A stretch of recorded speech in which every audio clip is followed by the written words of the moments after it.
The loose. Now, the incident happened around midnight on Friday. 34-year-old Anthony James Castro, 34-year-old Stephen Patty Ryan Caplet, and 25-year-old Andrew Leroy Parham.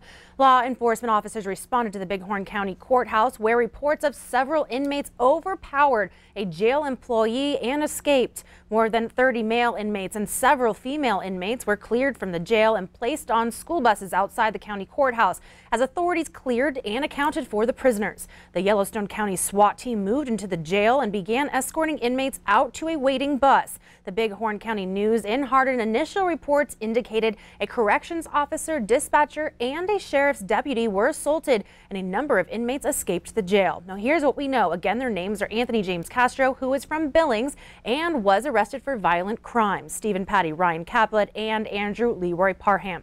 We do not know whether or not the two inmates are dangerous. However, the Bighorn County Sheriff's Office told Q2 that residents in Hardin should please lock their doors and stay inside. We have been following developments throughout the night in Bighorn County and throughout the day today. And Q2's David J is continuing to cover this story tonight from Bighorn County. When the escape first happened, the Bighorn County Sheriff's Office had Hardin on lockdown.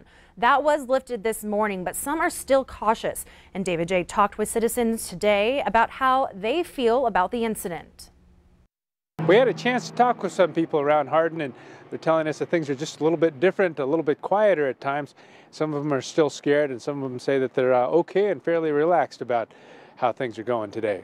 It's been quiet. I saw three guys over down here before. Well, that green roofed house right there, 3 officers there about an hour ago. I don't know what it was about. But they had 3 with sirens on right there in that green, with the green roof. Who knows?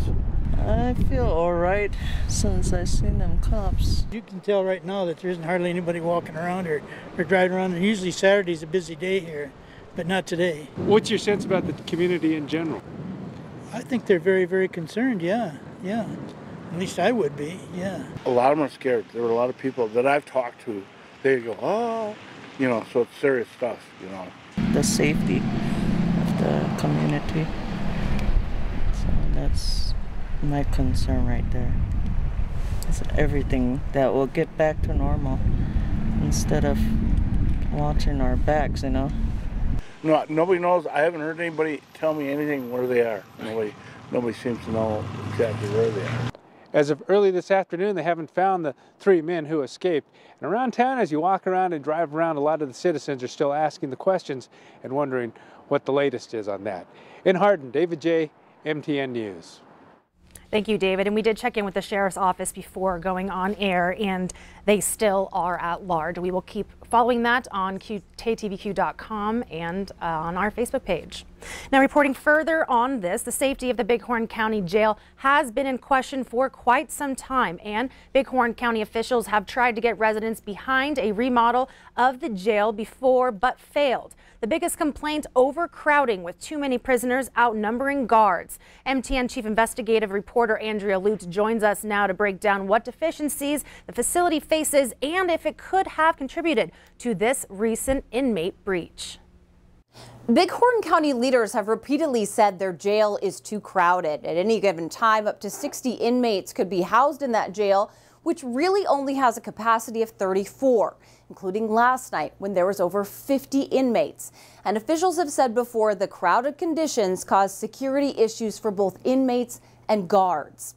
I toured the Bighorn County Jail back in 2018. That's when Bighorn County leaders tried to get voters on board with a $12.3 million expansion to solve some of those safety concerns with the jail.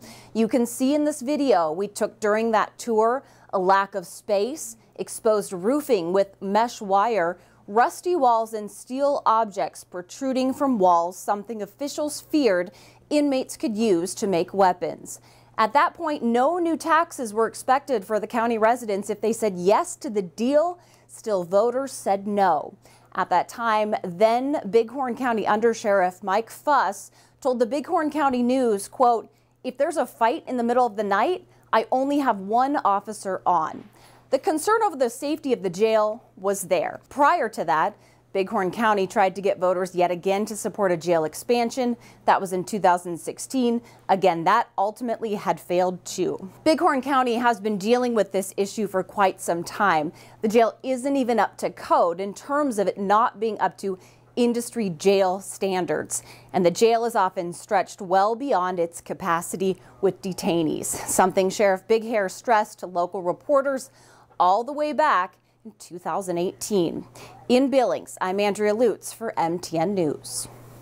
Thank you, Andrea. And she says when it comes to the issue of the Bighorn County Jail, some in Bighorn County have questioned why the nearby vacant Two Rivers Detention Center is not being used. Now, back in 2018, Bighorn County commissioners said that facility is too big and too expensive to operate. We will continue to cover this story. Check in on our website, ktvq.com, and our Facebook page for all the latest. 2 Billings children have been missing since Wednesday, have been found safely tonight. A 14-year-old Antonio Gonzalez and 12-year-old Valencia Gonzalez were found safe at 6 p.m. The children were missing since Wednesday. In a tweet, Billings Police Sergeant Glenn Gunther thanked people who helped locating the missing children. Turning now to weather concerns, the roads seemed to clear around Billings area today, but take a look at this. According to the Rosebud County Sheriff's Office, Highway 212 was closed between Ashland and Lame Deer earlier today. There were 4 crashes involving 8 different vehicles, a hit and run. Over 50 big rigs spun out and were on the side of the road. MDT said the roads have been blowing drifting high winds, ice and snow. Some closures in our region. MDT closed Highway 3 from Harlowton to Garneal and Garneal to Eddie's Corner, Highway 308 from Red Lodge to Bear Creek, and Red Lodge to Belfry is also closed. Turning now to weather with Rob Griggs. Man, we've seen a combination of a lot of weather today. Yeah, and the wind really is playing a real big role in that right now. There is some snow out there, but the wind has been a big issue.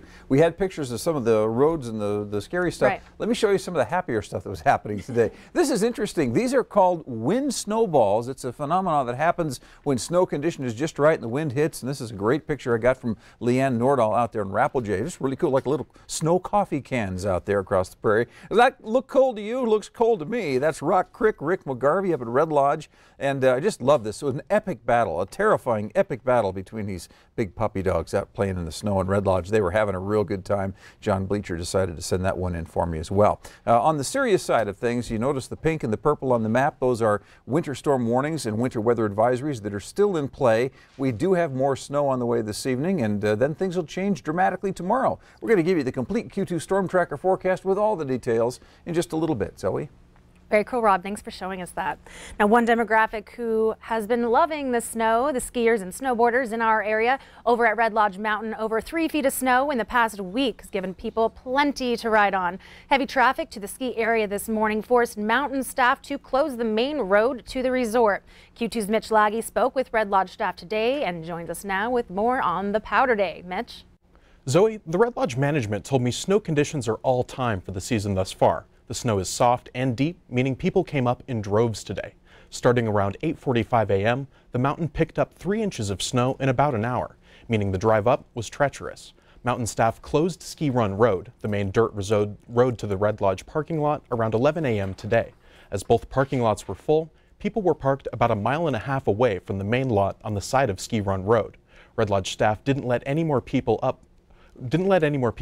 to leave enough room on the road for emergency services to drive up if needed. People heading up tomorrow should bring the right vehicle for the trip. Yeah, I mean, the conditions are probably, they're all time for this season so far. I mean, the snow's soft and it's deep, and who wouldn't want to be up there on a day like today?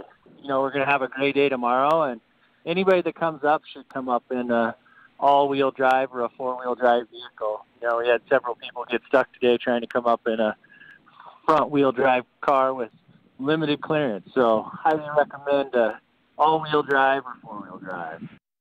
That's smart advice. Another tip, carpool with your friends to save on gas and parking spaces. Weimar said the first 100 or so carpool cars get preferred parking near the main lodge. Zoe? Good to know, Mitch. Thank you. Stay with us. More to come on the 10 o'clock news here on Q2. After the break, cornhole and beers. It's going down at the Pavilion today. We toss to that coming up. And later in sports, a huge day on the mats across Montana. See who is headed to state after this. You're watching MTN News with Zoe Zandora, Storm Tracker weather with Rob Griggs, and sports with Casey Conlon. This is the 10 o'clock news on Q2, Montana's news leader.